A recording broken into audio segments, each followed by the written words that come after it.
लोगों का झूठ पकड़ना सीखो सिर्फ 1 मिनट में। एक समय की बात है। भोला सेठ नाम का एक व्यापारी रहता था। एक समय उसकी गिनती शहर के सबसे अमीर व्यापारियों में होती थी। लेकिन अब वह केवल नाम का सेठ रह गया था। उनका बिजनेस बंद होने की कगार पर था। उस पर बहुत कर्ज था। उसके दिन बहुत गरीबी में कट रहे थे। और उसकी इस हालत का कारण उसका स्वभाव था। वह बहुत ही शांत और सौम्य व्यक्ति था। वह किसी की भी बात पर बहुत आसानी से विश्वास कर लेते थे। इसलिए उसे मूर्ख बनाना बहुत आसान था। चतुराई उसके अंदर नहीं थी।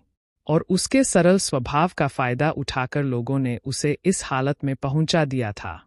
उनके कुछ चतुर दोस्तों, रिश्तेदारों और अन्य व्यापारियों ने उनके खिलाफ साजिश रची। उन्होंने उसे अपनी बातों में फंसाकर ऐसा बिजनेस करवाया जिसमें उसे सिर्फ घाटा ही हुआ। भोला सेठ इन चालाकियों को समझ नहीं पा रहा था। लेकिन अब जब वह टूट गया तब उसे अपनी गलतियों का एहसास हुआ। उसे लोगों द्वारा दिए गए धोखे के बारे में पता चला। और जिन लोगों को वह अपना समझता था, उनकी सच्चाई सामने आ गई। भोला सेठ अब दिन भर धोखे और अपनी हालत के बारे में सोचता रहा और खुद को कोसता रहा, जिसके कारण अब उसके दिन बहुत तनाव और उदासी में बीत रहे थे। उसकी पत्नी से अक्सर झगड़े होते रहते थे। उसके घर पर कर्ज मांगने वालों की भीड़ रोज आती रहती थी। वह खुद को लोगों से छुपाता था। एक दिन अपनी हालत से परेशान होकर उसने आत्महत्या करने का फैसला किया। और वह आत्महत्या करने के लिए एक पहाड़ी की ओर चल पड़ा। लेकिन रास्ते में उसे एक महात्मा का आश्रम दिखाई दिया। आश्रम में बहुत शांति और सुकून था। सेठ ने देखा कि महात्मा के सामने कुछ लोग बैठे हैं और उनसे अपनी समस्याओं का समाधान पूछ रहे हैं। यह देखकर सेठ को भी जिज्ञासा हुई। उसने आश्रम से बाहर आ रहे एक व्यक्ति को रोका और महात्मा जी के बारे में पूछा। व्यक्ति ने व्यापारी से कहा कि वह महात्मा आसपास के सभी कस्बों और गांवों में अपनी बुद्धि के लिए बहुत प्रसिद्ध है। वह लोगों की बड़ी-बड़ी समस्याओं को अपनी बुद्धि से आसानी से सुलझा देता है। यह लोगों के मन की बात जानने और उनके झूठ को पकड़ने में माहिर है, क्योंकि इसने मानव स्वभाव के बारे में गहराई से अध्ययन किया है और इसे समझने में महारत हासिल कर ली है। यह किसी को भी अपनी बात पर सहमत करने के लिए चुटकुलों का खेल है। इसीलिए उन्हें चतुर संत कहा जाता है। यदि आपको कोई समस्या हो तो आप उनसे समाधान पूछ सकते हैं। यह कहकर वह व्यक्ति चला गया। इसके बाद वह व्यापारी चुपचाप महात्मा की भीड़ के पीछे बैठ गया और अपनी बारी का इंतजार करने लगा। शाम को सारी भीड़ चली गई। सेठ की बारी थी। उसने महात्मा को प्रणाम किया और दुखी मन से अपनी सारी घटना बताई। महात्मा ने सेठ की बात बहुत ध्यान से सुनी और फिर शांत स्वर में उत्तर दिया, इंसान को इतना भोला नहीं होना चाहिए कि हर किसी की बातों पर विश्वास कर ले और जो दूसरे लोग कहें वही करना शुरू कर दें। व्यक्ति के अंदर थोड़ी सी समझ और चतुराई का होना बहुत जरूरी है। इसलिए नहीं कि वह दूसरों का फायदा उठा सके या उन्हें बेवकूफ बना सके, ताकि वह खुद को दूसरे चतुर लोगों की चालों से बचा सके, खुद को नुकसान से बचा सके और दूसरे जरूरतमंद लोगों की मदद कर सके। आज मैं आपको समझाऊंगा कि आप लोगों से जो चाहते हैं वह कैसे प्राप्त कर सकते हैं। तुम्हें कुछ तरीके सिखाऊंगा जिसका उपयोग आप लोगों और परिस्थितियों को नियंत्रित करने के लिए कर सकते हैं। आज आपको यह भी पता चल गया कि धोखेबाज लोगों को कैसे पहचानें और उनसे खुद को कैसे बचाएं। ऐसे बन सकते हैं आप एक साधारण इंसान से समझदार इंसान। लेकिन आज जो मैं आपको बताने जा रहा हूं, उसका इस्तेमाल किसी गलत काम के लिए न करें, लेकिन अपनी और दूसरों की सुरक्षा के लिए बस मेरी बातों को ध्यान से सुनें। जिस दुनिया में हम रहते हैं, वहां आपको कुछ चतुर लोग मिलेंगे जो अपनी जीविका चलाने के लिए भोले भाले लोगों का इस्तेमाल करते हैं। अब आप इन लोगों को कैसे पहचानते हैं? जो अधिक बातें समझाते हैं, आपको उन पर ध्यान देना चाहिए, क्योंकि ये लोग विश्वास की कमी को पूरा करने के लिए बहुत सारे शब्दों का उपयोग करते हैं। आपको उन पर ध्यान देने की जरूरत है। क्योंकि वे अपने झूठ से आपको बेवकूफ़ बनाने की कोशिश कर रहे हैं। जो लोग एक ही बात के बारे में बार बार बात करते हैं, वे झूठे हो सकते हैं। ऐसे लोग कई उदाहरण और जानकारी देते हैं ताकि आप उनकी बातों पर भरोसा कर सकें। जिस व्यक्ति से आप बात कर रहे हैं, उसे जानने का असली तरीका यह है कि आप जो भी कहते हैं उसे दोबारा सुनें। जिस तरह से वह अपनी कहानी बताता है, उससे आपको पता चल जाएगा कि वह सही है या नहीं। जब आप उसे दोबारा सुने तो उस पर ध्यान दें। दोनों बार एक ही कहानी या नहीं। दूसरी बात, यदि आप किसी ऐसे व्यक्ति को जानते हैं जो दूसरों से झूठ बोलता है, तो कभी भी उस पर भरोसा न करें, क्योंकि जो व्यक्ति दूसरों से झूठ बोलता है वह निश्चित रूप से आपसे भी झूठ बोलेगा।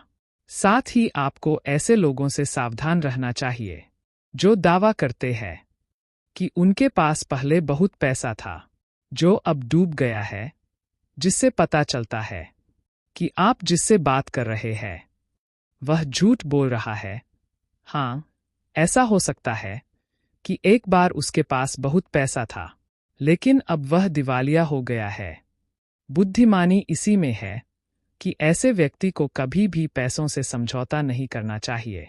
जो व्यक्ति खुद पैसों को संभालने में कमजोर हो, उस व्यक्ति से सलाह लेना बुद्धिमानी नहीं है। आपको अयोग्य लोगों से भी सावधान रहने की आवश्यकता है, क्योंकि यदि कोई व्यक्ति महत्वपूर्ण चीजों की देखभाल करने में सक्षम नहीं है, तो ऐसे लोग अपने व्यवसाय या काम को संभाल नहीं सकते हैं। एक सच्चा समझदार व्यक्ति अपनी जरूरी समस्याओं पर अधिक ध्यान देता है, बेकार चीजों पर नहीं। एक और वांजो व्यक्ति हमेशा अपनी बात दोहराता है और बात बात पर कसम खाता है, वह व्यक्ति झूठा होता है।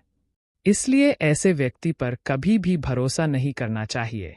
दूसरी बात, अगर आप सोचते हैं कि किसी व्यक्ति के साथ अच्छा व्यवहार करें तो आपको हमेशा अपनी इच्छा के अनुरूप परिणाम मिलेगा, तो आप गलत हैं। आपको एक बात याद रखनी चाहिए कि लोग वही चाहते हैं जो उन्हें कभी नहीं मिल सकता। इसलिए यदि आप ऐसा चाहते हैं, किसी भी काम को पूरा करने के लिए आप उसे बार बार आश्वस्त करें कि आप उसे वह हासिल कर सकते हैं जो वह खुद नहीं पा सका। इसे और अधिक प्रभावी बनाने के लिए आपको 2 नियमों पर ध्यान देना होगा। पहली बात, जिस व्यक्ति को आप अपने वश में करना चाहते हैं, उसे वह दें जो वह चाहता है, हासिल करें। दूसरा, उस व्यक्ति को तब तक देखें जब वह आपके नियंत्रण में आ जाता है। तो देखिए कितना दुख होता है जब आप उसे वह देना बंद कर देते हैं जो वह चाहता है। जब भी आपको लगता है कि वह आपको हल्के में ले रहा है, इसलिए जो आपने उसे दिया था उसे वापस ले ले। यह बात उस व्यक्ति को एक कमी और खालीपन का एहसास कराएगी, जिससे वह आपकी बात दोबारा सुनने को तैयार हो जाएगा।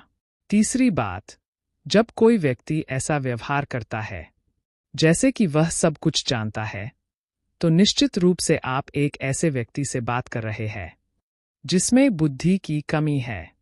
सच तो यह है कि जो व्यक्ति यह मानता है कि वह कुछ नहीं जानता, वह अंततः सबसे बुद्धिमान होता है और जीतता है। यदि आप अपने आसपास के लोगों और स्थितियों पर नियंत्रण रखना चाहते हैं, तो सबसे अच्छा तरीका विनम्र और नम्र होना है। इससे पता चलता है कि आप बाहर के लोगों से झगड़ा नहीं करना चाहते हैं। अपनी शारीरिक भाषा को विनम्र रखें। एक बार जब लोगों को पता चल जाए कि आप बहुत कुछ जानते हैं, आपकी सफलता और विफलता का उपयोग आपके विरुद्ध किया जाएगा। आपकी असफलता पर आपका अपमान होगा और आपकी सफलता पर लोग आपसे नफरत करने लगेंगे। और जब आप लोगों के सामने यह दिखाते हैं कि आप सब कुछ जानते हैं, तो लोगों को समझाने की तरकीब अधूरी रह जाती है। लोग आप पर उनका उपयोग करने का आरोप लगा सकते हैं और वे आपको अपनी योजना के साथ आगे बढ़ने का मौका दिए बिना ही मना कर देंगे। लोग हमारे निर्दोष, अज्ञानी और विनम्र होने के कारण हम पर संदेह नहीं करते हैं कि हम उनसे काम ले रहे हैं। जो व्यक्ति अपनी भावनाओं और जज्बातों को छुपाने में माहिर होता है, वह दूसरे लोगों को आसानी से अपने वश में कर सकता है। जब लोगों को लगेगा कि आप विनम्र हैं और झगड़ालू स्वभाव के नहीं हैं, तो वे आगे आकर आपकी मदद करना चाहेंगे और शायद तब वे आपको अपने बारे में जानकारी देंगे, जिसका उपयोग आप उन्हें नियंत्रित करने के लिए कर सकते हैं। और वे आपको यह सारी जानकारी देंगे क्योंकि उन्हें यकीन है कि आप उनसे नहीं लड़ेंगे। जो व्यक्ति यह मानता है कि उसके अंदर सुधार की गुंजाइश है, तो उसके सफल होने की संभावना कई गुना बढ़ जाती है। व्यक्ति के अंदर विनम्रता इसलिए भी आती है क्योंकि वह सोचता है कि उसे बहुत कुछ सीखना है। लेकिन जो व्यक्ति यह सोचता है कि वह बहुत कुछ जानता है, वह आसानी से मूर्ख बन जाता है। साथ ही एक गृहस्थ होने के नाते आपको इस बात पर भी ध्यान देना चाहिए कि आपका पैसा कहाँ जा रहा है और उस मेहनत की कमाई को तब तक खर्च न करें जब तक आपको उस पैसे के बदले में वह न मिल जाए जो आप चाहते हैं। इसका मतलब यह है कि अगर आप सामान लिए बिना पैसे देते हैं, तो धोखा मिलने की संभावना बढ़ जाती है। ऐसा भी हो सकता है कि अगर किसी ने आपका पैसा पहले ही ले लिया है, तो वह अपना वादा नहीं निभाएगा। इसलिए सुरक्षित रहने के लिए उस व्यक्ति को पैसे देने से पहले सावधानी बरतें। जो चीज आप उससे पाना चाहते हैं, उसे प्राप्त करें। चौथी बात, लोगों को समझाने का सबसे अच्छा तरीका यह जानना है कि आप किसका मन बदल सकते हैं और किसका नहीं। यह 100% सत्य है कि आप किसी के मन को अपने अनुसार तब तक नहीं चला सकते जब तक वह आपको पसंद न करता हो। इसलिए जो लोग आपको पसंद करते हैं और आपका सम्मान भी करते हैं, उन्हें अपने तरीके से चलाने की कोशिश करें। लेकिन सही चीजों के लिए इस बात का ध्यान रखें। यदि आप किसी ऐसे व्यक्ति के मन में हेरफेर करने का प्रयास करते हैं जो आपको पसंद नहीं करता है, अगर आप मुझे पसंद करते हैं, तो आपका सारा समय और धैर्य बर्बाद हो जाएगा। इसके अलावा जब भी आप ऐसे व्यक्ति को बदलने की कोशिश करेंगे तो वह आपसे बहस करेगा। चाहे आप कुछ भी करें, आप कभी भी ऐसे व्यक्ति के मन को नहीं बदल पाएंगे। आपको अपनी बहस शुरू होने से पहले ही प्रयास करना बंद कर देना चाहिए और याद रखना चाहिए कि केवल आप ही उन लोगों को बदल सकते हैं जो आपको पसंद करते हैं और आपका सम्मान करते हैं। इसीलिए यदि आप किसी को बदलना चाहते हैं, सबसे पहले इसके साथ अच्छे संबंध स्थापित करें और इससे दोस्ती करें। इतना कहकर महात्मा कुछ देर रुके और फिर आगे कहने लगे, अब मैं तुम्हें कुछ ऐसी तरकीबें बताऊंगा जिनका प्रयोग करके चतुर और धोखेबाज लोग दूसरों को मूर्ख बनाते हैं और उनका गलत इस्तेमाल करते हैं। पहला तरीका, जब किसी चतुर व्यक्ति को अपना काम निकालना होता है, तो वह अपने इरादे पूरी तरह छिपाकर रखता है। अर्थात वह झूठ बोलता है, सबसे महत्वपूर्ण बात छिपाता है और केवल उतना ही कहता है जितना वह चाहता है कि हम जानें। दूसरा तरीका, एक व्यक्ति जो चतुर है, दूसरों को गुमराह करना चाहता है, वह जितना संभव हो उतना ध्यान अपनी ओर आकर्षित करना चाहेगा, क्योंकि इस तरह वह किसी समूह का सबसे महत्वपूर्ण हिस्सा बन सकता है, दूसरे लोगों को गुमराह कर सकता है या अपने फायदे के लिए आपके कमरे का इस्तेमाल कर सकता है। तीसरा तरीका, जो व्यक्ति लोगों को गुमराह करता है, वह अच्छी तरह से जानता है कि लोगों की भावनाओं के साथ कैसे खेलना है। वह अलग अलग मौकों पर अपने लाभ के अनुसार अलग अलग भावनाएं व्यक्त करता है, लेकिन केवल दिखावा करने के लिए। कभी कभी वह बहुत क्रोधित होगा, कभी कभी वह बहुत विनम्र होगा, कभी कभी वह बहुत मिलनसार होगा और कभी कभी वह बहुत उदास रहेगा। जिस व्यक्ति से उसका काम निकलेगा, वह उसके साथ वैसा ही व्यवहार करेगा। चौथा तरीका, धोखेबाज व्यक्ति सिर्फ अपने लिए सभी की सहानुभूति पाने की कोशिश करता है। सभी उसे सबसे गरीब समझते हैं। उसे इस बात से कोई फर्क नहीं पड़ता कि आपकी समस्या कितनी बड़ी है। आपको हमेशा यह महसूस कराएगा कि उसकी समस्या आपसे बड़ी है और वह आपसे ज्यादा परेशानी में है, इसलिए आपको उस पर दया करनी चाहिए। और उसकी मदद करनी चाहिए। पांचवां तरीका, एक चतुर व्यक्ति जो आपको नियंत्रित करना चाहता है।